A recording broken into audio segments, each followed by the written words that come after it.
Hey everyone, Jason Morgan, Content Director, Fleet Equipment.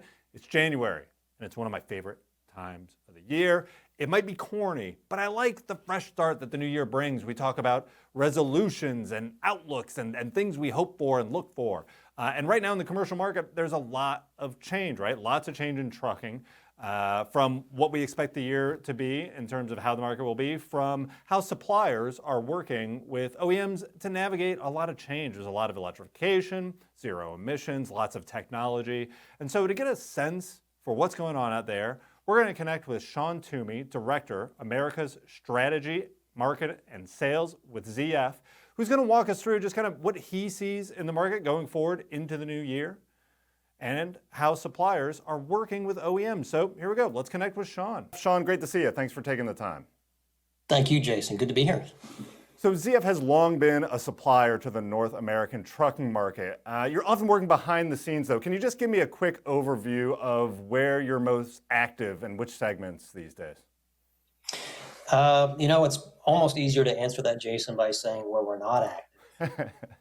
You're probably aware a few years ago we acquired Wabco, and so we really think with that acquisition, we took a great, already strong commercial vehicle supplier and really made ourselves into a bit of a powerhouse here.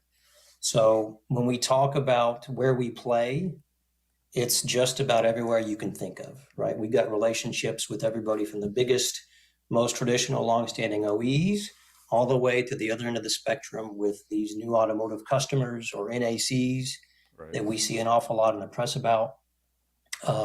Big suppliers, small suppliers, on road, off highway, you name it, and we have something to play there. I think our portfolio, Jason, is one that now with Wabco again is extremely broad, extremely deep in terms of the technologies that we offer.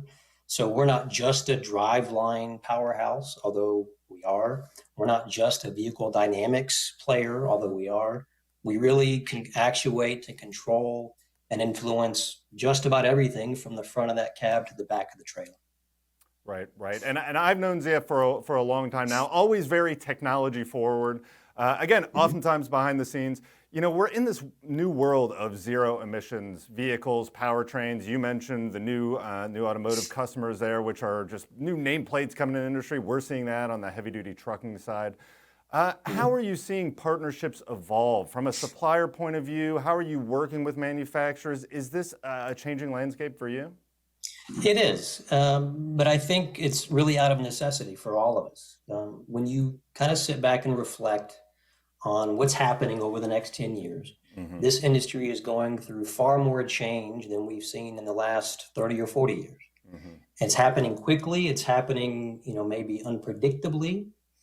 And when you have these kinds of factors at play, whether it's for electrification or even ADAS and AD, we all kind of need to maybe join hands in ways that we haven't before and navigate this thing together.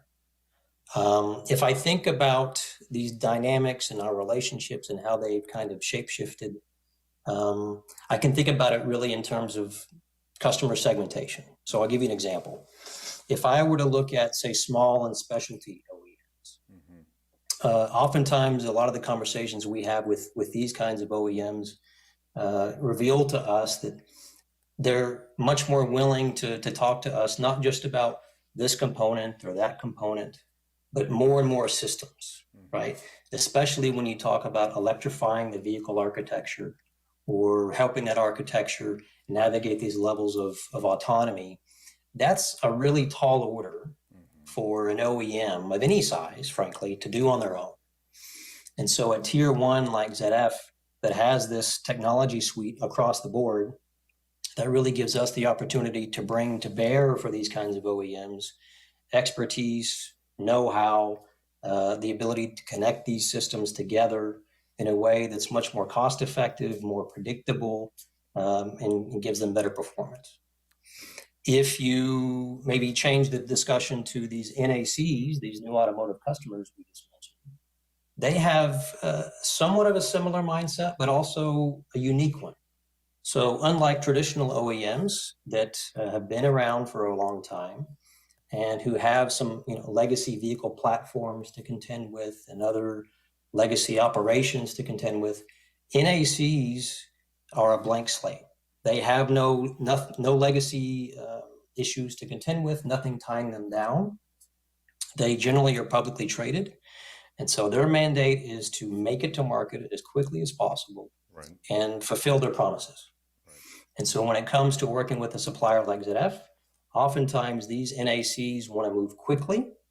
They want the best technology, the latest technology that you have to offer. They're open to partnering as much as it takes, all in the guise and the effort of getting to market with that new vehicle platform. A third segment, maybe traditional, bigger legacy OEMs, have yet a third take, I think, which is that in many of these cases, these are OEMs that have a lot of their own assets and know-how and capital tied up in the powertrain. Right. And so when you talk about something like e-mobility, that's kind of a different world for them. And they have to kind of make the strategic evaluation of these trade-offs and decide, you know what, do I want to keep that powertrain in-house if I've been making the engine or the transmission? Or do I want to open up and say, you know what, maybe this isn't where my skill set for the future is going to lie just yet. And I want to trust a tier one to take on something like that for me with an e-axle, for example. We've heard conversations from those kinds of OEMs on both sides of that argument. In some cases, the answer is yes. Let's talk about a system solution like an e-axle. In other cases, it's, you know what, I still want to be in the powertrain business in some way, but Mr. Tier 1, let's talk about maybe components for that electrified solution. So maybe it's e-motors or inverters or actuators. So we think regardless of that outcome in that segment, there's an opportunity for a Tier 1 like ZF to play where we can really pursue either system solutions or maybe e-component solutions. And in both cases, our job is to really help the OEM. Right. Well, and I want to dive into that a little bit here because earlier this year, ZF announced the Axe Track 2 electric powertrain that has that electric axle. You mentioned from the OEM perspective of their business and how they might want to develop their own. Of course, integrated powertrains has long been kind of a growing trend. But, you know, on that supplier side, too, one of the other things that has been big for trucking for pretty much ever has been options, right? I want options. I want choices. I want something that's going to fit my application. I feel like, and maybe this is just me, so correct me if I'm wrong here, but we get into these electric powertrains, be it for medium or heavy duty, and because I don't want to say that the powertrains are simpler than diesel, but they're less complex, there's less components, right? I feel like it can kind of get broad brushed and, well, here's your option, and that's really the option there is, and do you want to take it, Mr. Fleet Manager, or not? Is that what you see from your side, or what is the power of being able to offer options, work with suppliers, and what's the customer's role in maybe requesting that or working with you? I think it's always important for a supplier like ZF to listen to customers. At the end of the day, these guys, whether it's at the OEM level or the fleet level or the drivers on the road with the vehicle, they call the shots on our roadmap and what we develop and when we develop it and why we develop it. And so if for something like an electrified powertrain, we have options. I talked about electrified axles. Of course, the other big electrified alternative to that is what we would call an electric central drive. Okay. Now we have our viewpoint on which of those two is probably going to win out. And you know, the short answer is we think the electrified axle is going to do that for a whole host of reasons. But central drives are still, we think, an opportunity. It's clear that some OEMs aren't ready to necessarily take the full leap into an electrified axle.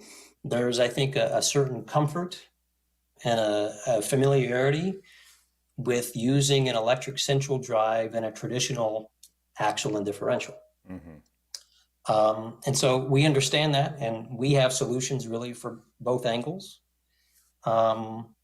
What I can tell you, Jason, is that if we sort of step back and we look at these two alternatives for the e-powertrain, the electric axle is the one that, in the end, we think will be the lion's share of driving the powertrains in the future.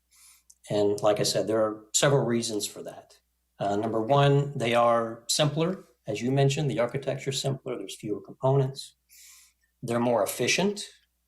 So there's reduced gear losses, for example, with an e-axle arrangement. Another important point is that when you take that drive line out from beneath the frame rails and you orient it as an axle, that gives you a couple of benefits. It lets you free up space for things like batteries or fuel cells. And it also lets you potentially shorten the wheelbase of that vehicle. Oh, sure. And so for all of these reasons, we think that at some point or another, when an OEM doesn't just want to do a refresh of a platform, but they want a clean sheet rebuild of it, the e-axle is probably going to win out most of the time. Now, there'll still be some cases where you have niche applications, maybe where cost is a much more important consideration, or where shortening the wheelbase isn't that big of a deal. Or, like I said earlier, maybe they're just a little bit risk averse for now and like that tried and trusted familiarity of an axle and a differential. In those cases, fine. A central drive will probably be around, but the lion's share, we're pretty sure, will be that e-axle. Right. Well, I'm gonna take a step back for a moment too, because you mentioned your roadmap and how you work with customers to set that roadmap. But ZF is also a huge global company, right? You can kind of look at, you can take that global scale. Can you give us an idea of how that impacts the equipment and options here in North America? What does that global view bring to it? And then how do you make sure that roadmap is in line with where you're going across the world? That's a really good example. I think of where we place our focus. We don't necessarily come up with technologies in a vacuum, in an ivory tower, and then say, okay, how do we make this fit this market? We really do the opposite. When we acquired WABCO and we reorganized our division, Commercial Vehicle Solutions, we put a strategic stake in the ground and said, you know what? We need to have a regional focus. And so we actually have a regional structure built into our organization.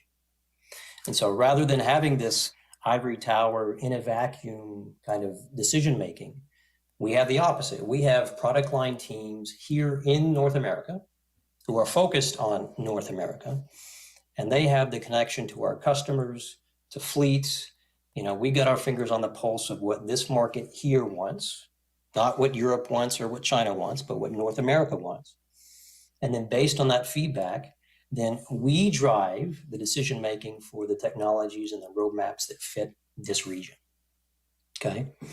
But setting that aside, I think that we have a very clear strategic mandate for what we call local for local, which is to say any sales that we're making into this region, we want to, as much as possible, to be supported by a localized supply chain and localized production footprint.